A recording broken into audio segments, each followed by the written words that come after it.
नमस्कार मित्रांनो, श्री स्वामी समर्थ. उद्याची सकाळ तुमच्या आयुष्यातला सर्वात मोठा टर्निंग पॉईंट ठरू शकतो. कारण उद्या आहे सोमवती अमावस्या. शास्त्रानुसार ही अशी तिथी आहे जेव्हा स्वर्ग आणि पृथ्वीमधील अंतर सर्वात कमी असतं आणि आपल्या पूर्वजांचे आशीर्वाद थेट आपल्याला उंबरठ्यापर्यंत चालत येतात. पण मला सांगा, तुमच्या घरात सतत पैशांची चणचण भासते का? पतीच्या कामात अडथळे येत आहेत का? मुलांच्या अभ्यासात मन लागत नाही आहे का? किंवा त्यांना यश मिळत नाही? जर उत्तर हो असेल तर समजा तुमच्या घराचा मुख्य उंबरठा तुम्हाला काहीतरी संकेत देतोय. गरुड पुराणात उंबरठ्याला देहली म्हटलं जातं, जिथून लक्ष्मी प्रवेश करते आणि दरिद्रता बाहेर जाते. आजच्या या विशेष व्हिडिओमध्ये मी तुम्हाला अशी एक गुप्त वस्तू सांगणार आहे जी उद्या संध्याकाळी फक्त उंबरठ्यावर ठेवायची आहे.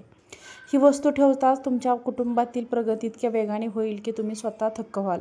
तो उपाय काय आहे, तो उंबरठ्यावरच का करायचा, हे सर्वजण जाणून घेण्यासाठी हा व्हिडिओ शेवटपर्यंत नक्की पहा. अर्धवट माहिती नेहमी घातक ठरते, त्यामुळे एकही सेकंद मिस करू नका. व्हिडिओ सुरू करण्यापूर्वी कमेंट बॉक्समध्ये श्री स्वामी समर्थ आणि ओम नमो भगवते वासुदेवाय नमः नक्की लिहा. आपल्या हिंदू संस्कृतीत उंबरठ्याला इतकं महत्त्व का आहे? गरुड पुराणात सांगितले आहे की घरचा उंबरठा हा केवळ लाकडाचा किंवा दगडाचा तुकडा नसून तो घराचा सुरक्षा कवच आहे. जेव्हा आपण उंबरठ्यावरची पूजा करतो तेव्हा आपण बाहेरील नकारात्मक शक्तींना तिथेच थोपवून धरतो. उद्याच्या दिवशी ग्रहांची अशी स्थिती आहे की तुमच्या पतीच्या पत्रिकेतील अडथळे आणि मुलाच्या भविष्यातील दोष एका या उपायाने दूर होऊ शकतात. आणि हा उपाय केले जातात आणि हे सर्व अमावस्येलाच उंबरठ्यावरती हा उपाय का केला जातो आणि उंबरठाच का? गरुड पुराण आणि वास्तुशास्त्रानुसार यामागे अत्यंत खोलवर अशी कारणे दिलेली आहेत, जी आज मी तुम्हाला सांगणार आहे, जी खूप लक्ष देऊन तुम्ही ऐका. उंबरठा म्हणजे काय? दोन जागांमधील सीमा. शास्त्रानुसार घराचा उंबरठा ही केवळ लाकडाची चौकट नाही, तर ती एक विभाजक रेषा आहे. उंबरठ्याच्या आत तुमचं खाजगी जग असतं आणि उंबरठ्याच्या बाहेर हे बाह्य जग असतं.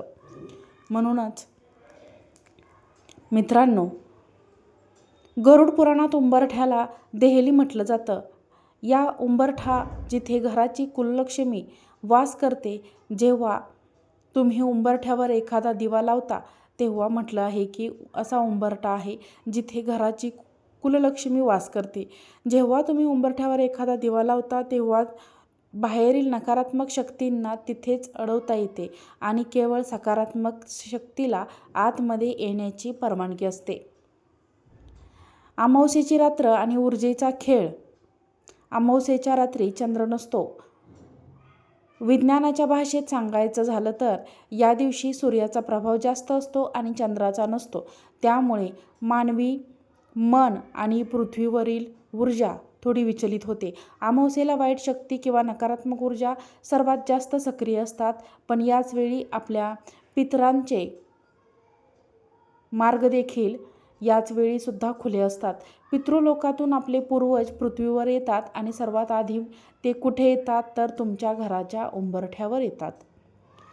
उंबरठा आणि पितरांचा आशीर्वाद. गरुड पुराणात सांगितले की अमावस्येच्या दिवशी आपले पितृ हे तहानलेले असतात आणि म्हणूनच आपल्या वंशाकडून काहीतरी अपेक्षा करतात. जेव्हा आपण उंबरठ्यावर दिवा लावतो किंवा शुद्ध वस्तू ठेवतो तेव्हा त्या प्रकाशात आणि सुगंधाने पितृ तृप्त होतात. ज्या घराचा उंबरठा अमावस्येला अंधारात असतो तिथून पितृ दुःखी होऊन परत जातात आणि ज्या घराचा उंबरठा उजळलेला असतो तिथे पितृ अखंड सौभाग्य आणि प्रगतीचा आशीर्वाद देतात. उंबरठ्यावर का उपाय करायचा तुम्हाला माहीत आहे का? भगवान नरसिंहाने हिरण्यकश्यपाचा वध केला. तो जमिनीवर नाही आणि आकाशातही नाही, तर तो उंबरठ्यावर केलेला होता. कारण उंबरठा हा ना आत असतो ना बाहेर. ही एक संधिकाळ मानली जाते. म्हणूनच उंबरठ्यावर केलेला कोणताही तोडगा हा सरळ देवापर्यंत आणि आपल्या पितरांपर्यंत पोहोचतो. म्हणूनच उद्याच्या सोमवती अमावस्येला उंबरठ्यावरती एक वस्तू ठेवायची आहे. इतकं महत्त्वाचा आहे हा उंबरठा, कारण ती वस्तू तुमच्या कुटुंबासाठी एक सुरक्षा कवच तयार करणार आहे. मित्रांनो, लक्षात ठेवा, हा उपाय चुकूनही तुम्ही चुकवू नका. आता तुम्हाला समजलं असेल की उंबरठा किती शक्तिशाली आहे, पण सावध राहा. उंबरठ्यावर कोणतीही वस्तू ठेवताना दिशा आणि वेळ चुकली तर त्याचे विपरीत परिणाम हे देखील होऊ शकतात. म्हणूनच मित्रांनो, उंबरठ्याची स्वच्छता सगळ्यात पहिल्यांदा म्हणजे उंबरठ्याची स्वच्छता ठेवा. उद्या सकाळी लवकर उठल्यावरती सर्वात आधी उंबरठा स्वच्छ धुवून घ्या. शक्य असल्यास पाण्यात थोडे गोमूत्र किंवा मीठ टाका आणि यामुळे नकारात्मक ऊर्जा ही आपल्या घरात येते ती नष्ट होते. त्यानंतर हळदीचे लेपन आपल्याला उंबरठ्यावरती करायचं आहे. दोन्ही बाजूला हळदीने छोटीशी स्वस्तिक काढा. हळदी हे समुद्राचे प्रतीक आहे आणि स्वस्तिक हे गणपती बाप्पाचे रूप आहे. मुलांसाठी उपाय करायचा आहे. जर मुलांची प्रगती हवी असेल तर उंबरठ्याच्या बाहेरून आत येताना डाव्या बाजूला थोडे अक्षदा अखंड तांदूळ ठेवावेत. त्यानंतर आता वेळ आली आहे एका खास वस्तूची. ती वस्तू तुमच्या स्वयंपाकघरातच आहे, पण ती कशी वापरायची ही कोणालाच माहीत नाही. मुख्य उपाय, एक गुप्त वस्तू आणि ही ठेवण्याची पद्धत. मित्रांनो नीट ऐका. ती वस्तू आहे भीमसेनी कापूर आणि 2 लवंगा.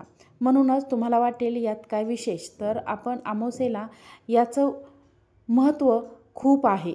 त्यामुळे अमावास्येच्या दिवशी तुम्हाला काय करायचं आहे, उद्या सूर्यास्तानंतर म्हणजेच 6:30 ते 7च्या दरम्यान एका मातीच्या पंतीत किंवा पितळेच्या पात्रात 2 भीमसेनी कापुराच्या वड्या घ्या आणि त्यावर 2 अखंड लवंगा ठेवा. हे पात्र तुम्हाला तुमच्या घराच्या मुख्य उंबरठ्याच्या मध्यभागी ठेवायचं आहे आणि मध्यभागी ठेवूनच तुम्हाला हे प्रज्वलित करायचं आहे. जेव्हा त्या भीमसेनी कापूर आणि लवंगा आणि कापूर हे जेव्हा तुम्ही प्रज्वलित कराल तेव्हा त्याचा धूर होईल. तेव्हा ते मनात आपल्या पतीचे आणि मुलांचे नाव घ्या आणि म्हणा, हे वास्तुदेवता, हे पितृदेवता, माझ्या कुटुंबातील सर्व दोष इडापिडा या धुरासोबत बाहेर जाऊ द्या आणि सुख समृद्धी घरामध्ये येऊ द्या. त्यानंतर कापूर जळत असताना घराचा मुख्य उंबरठा हा उघडा ठेवा, म्हणजे दरवाजा उघडा ठेवा. गरुड पुराणात सांगितलं आहे की अमावास्येच्या रात्री जेव्हा लवंग आणि कापराचा सुवास उंबरठ्यावर दरवळतो तेव्हा माता लक्ष्मी त्या घरात कायमचा निवास करते. पतीच्या आणि मुलांच्या अडथळे दूर होतात. मुलांच्या डोक्यावरील नजर दोष कायमचा निघून जातो. पैशांची प्रगतीसाठी तुम्हाला अजून एक मी उपाय सांगते. व्हिडिओ थोडासा मोठा होतोय पण ही माहिती तुमची खूप फायद्याची आहे मित्रांनो. प्रगतीसाठी खूप गरुड पुराणातील ही प्रगतीसाठी आणखीन एक गुपित आहे. उद्याच्या दिवशी 1 रुपयाच्या नाण्यावरती थोडेसे हळदी कुंकू लावा.